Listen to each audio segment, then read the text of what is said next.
For years,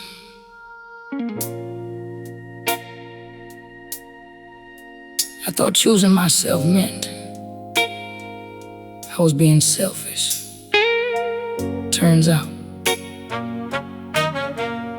I was just tired of being last in my own life.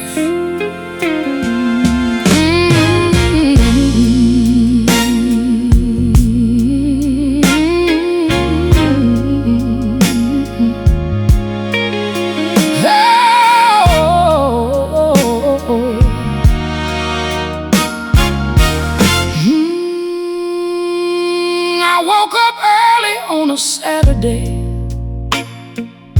sun coming through the kitchen blinds. No alarm, no somebody else's schedule, no reason to hurry.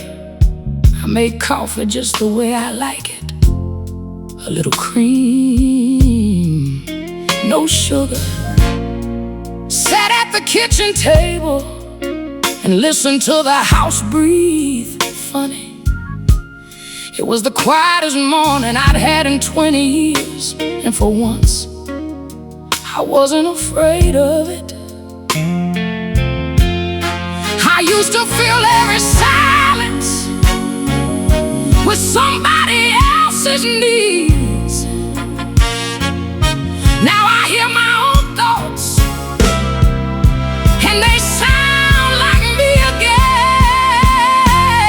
I finally chose myself, not because I stopped loving everybody else.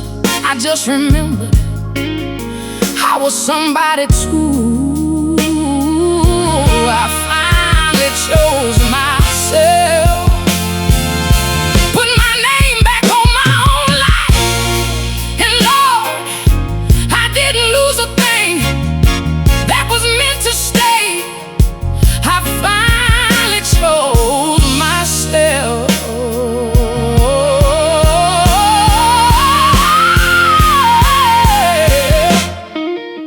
I stopped answering every phone call, stopped explaining every no, stopped driving across town just because somebody needed something. Barbara asked me one afternoon, "Girl, you changing?" I laughed, said, "No, baby, I'm just finally listening." She looked at me and smiled like she knew exactly what I meant.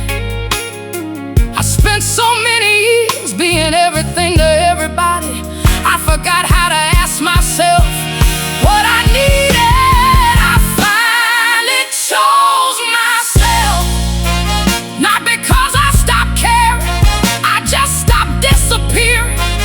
Every time somebody needed me, I finally chose myself. And it felt strange at first, like wearing a dress that finally fit, like breathing with nothing sitting on my chest. I went through the hall closet one rainy afternoon, found old birthday cards, old photographs, old versions of me, smiling beside people I spent years trying to keep happy.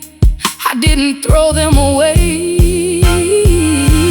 I don't hate my past, I just don't live there anymore. I put the pictures back, closed the closet door. Then I went outside and planted roses by the porch for no reason except I wanted something beautiful that belonged to me. The truth is, choosing yourself doesn't mean you stop loving people. It means you stop believing love requires you to disappear. I thought being needed was the same thing as being loved. It isn't. And I thought putting myself first would leave me alone. Instead, it brought me home. I finally chose myself, and nobody had to lose. I didn't slam a door, I didn't make a speech, I just stopped walking away from the woman in the mirror. I finally chose myself, and don't have to smile, so somebody else believes me. I finally chose myself, and I finally understand why I was never asking for too much. I was asking the wrong people. That evening, I sat on my front porch with my coffee still warm.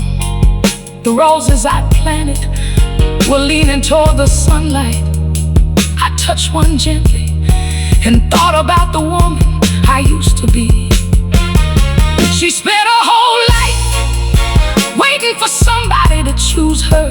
I wish I could go back and tell her, you were never hard to choose. You just needed to choose yourself first. And this time, I did.